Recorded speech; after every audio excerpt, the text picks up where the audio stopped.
According to Jesus, the book of John chapter 8 verse 12, Jesus said, I am the light of the world. According to the scriptures, Psalms 127 verse 3, behold, children are a heritage from the Lord.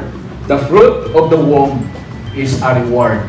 It means to say, it will remind both of you, starting today, that the baby that you have is not your own. It will remind both of you as husband and wife that you need to be a good steward. So we just want to clarify that this baby is a gift by God to both of you in your family. Lord, sa kanilang future, Panginoon, bibigyan mo ng kalakasan, kaalaman ang mag-asawa ito, Diyos.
Pasasalamat natin ngayon na you are really aware ng inyong anak ay regalo sa inyo. So, clarification of ownership.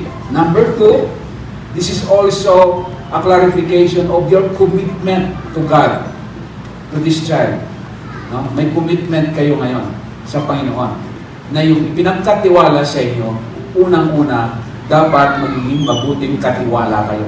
Pangalawa, magiging mabuting ehemplo kayo.